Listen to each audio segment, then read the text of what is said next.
သေပေါက်သေးဝါရောက်နေတဲ့အချိန်မျိုးမှာကျမတို့တွေကများသောအားဖြင့်ဖြစ်နေတဲ့သေပေါက်သေးဝါရပြီဆိုရင်တွေ့မိတွေ့ရတွေ့ကြတယ်နော်ကိုချစ်တဲ့သူနဲ့ငါခွဲရတော့မှာပဲဆိုရင်လေကိုကျွေးတော့မယ်စိုးရင်ကြတော့မယ်အဲ့ဒီအချိန်မှာခံစားနေရတဲ့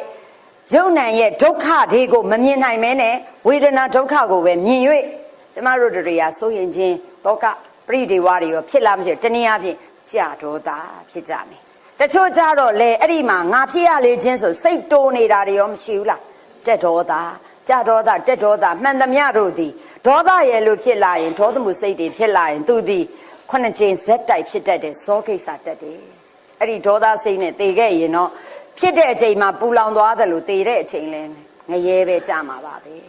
တွေ့တာမှုတွေရှိသွားတဲ့အချိန်ဒါကြောင့်သေကန်ဒီအချိန်မဲ့ဖြစ်စေမသေးခင်နေတိုင်းမကောင်းဖြစ်နေတာဖြစ်စေတန်ဝေကရပြီတတိရှိတဲ့သူကတွေ့တာမှုကိုတတ်နိုင်တယ်လို့ဖယ်ရမယ်ဒီအချိန်နားမှာကိုချစ်တဲ့သူတွေအနားမှာထားလို့မရတော့ဘူးနော်ကိုယ်တကြီးကြီးနဲ့လာပြီးတော့ဘတွလုတ်တတ်တဲ့သူတွေလည်းအနားထားလို့မရဘူးဟိုကလေးစားပါအောင်ဒီကလေးစားပါအောင်လာကျွေးတဲ့သူလည်းထားလို့မရပါဆိုကိုကမစားခြင်းဒေါသထွက်တော့မယ်ဟုတ်ပြီနော်ဒါကြောင့်အရင်နေထိုင်မကောင်းဖြစ်လာရင်အလေးအကျင့်နေနဲ့တယောက်တည်းနေနိုင်အောင်လဲကြိုးစားရမယ်တယောက်တည်းနေတတ်အောင်လဲကြိုးစားရမယ်တယောက်တည်းနေခြင်းဒီကာယဝိဝေကလို့ခေါ်တယ်တယောက်တည်းနေရုံနေမကောက်တယောက်တည်းတော့အခုကျမတို့ရိတ်တာတွေသွားတယ်တယောက်တည်းတွေနေကြတယ်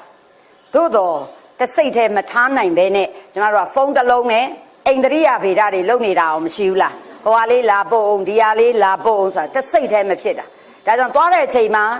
ဘယ်ရိတ်တာသွားမယ်လဲမပြောနဲ့ဘာလာပို့ပါလို့လဲမမှားနဲ့ဟုတ်တယ်လားဘယ်ဖုန်းမှလည်းမဖွင့်နဲ့အဲ့တော့ဒါရိတ်တာသွားတဲ့အချိန်ရိတ်တာမသွားပဲကွက်ကိုနေရင်လဲတက်နိုင်တယ်လားအခုကျမတို့ကကဘာကြီးဒီကို့အနားမှာအနီးမှရှိလားမရှိဘူးလားကိုချစ်တဲ့သူတွေလည်းအနီးမှာဆွဲထားလို့ရတယ်အမြဲတမ်းလူချင်းဟလာသမုတ်တရားဟိုလိုနဲ့ပွာဝေးနေပါစေမိုင်မောင်းထောင်ချီနေပါလေစေမိုင်မောင်းကြရေချားနေပါလေစေဖုန်းတစ်လုံးနဲ့သူ့မျက်နှာမြင်ချင်ရင်လဲဗီဒီယိုကောတွေပါပြီးခေါ်လို့မရဘူးလားအဲ့တော့ကျမတို့ကအနည်းကြီးဖြစ်နေတော့ကိုတွေ့တာစရာအာယုံတွေကိုနားမှာအများကြီးပဲဒါကြောင့်တစ်စိတ်တည်းမဖြစ်နိုင်တော့ဒါကြောင့်ကျမတို့ကဖြစ်နိုင်ရင်အလေးအကျင့်အနေနဲ့ဖုန်းတွေလဲပိတ် Facebook လဲပိတ်ဟုတ်တယ်လားတစ်စိတ်တည်းတအာယုံနဲ့ဘယ်အာယုံလဲဝတ္ထုပြောင်းဖတ်မယ်မဟုတ်ဘူးလေကျမတို့ကဘာလို့ရတရားဓမ္မအာယုံမှာနေရင်စိတ်တဝိဝေကတယောက်တည်းနေခြင်းသည်အဖော်မမိတယောက်တည်းနေခြင်းသည်ကာယဝိဝေကတစိတ်တည်းတအာယုံနဲ့နေခြင်းသည်စိတ်တဝိဝေကအဲ့ဒီတစိတ်တည်းတအာယုံနဲ့နေရမှာတမထတတိနဲ့နေတာလည်းရှိတယ်ဝိပဿနာတတိနဲ့နေတာရှိတမထတတိကတော့ဗုဒ္ဓနုတ္တိဓမ္မနုတ္တိတန်ခါနုတ္တိသီလနုတ္တိစာကနုတ္တိအစရှိသေးပြီအနုတ္တိ10ပါးတဘာနဲ့နေရလဲတအာယုံပဲပြီးဝိပဿနာတတိဆိုရင်ကာယ ानु ပဒနာတတိပဋ္ဌာန်ဝေဒနာစိတ်တာဓမ္မ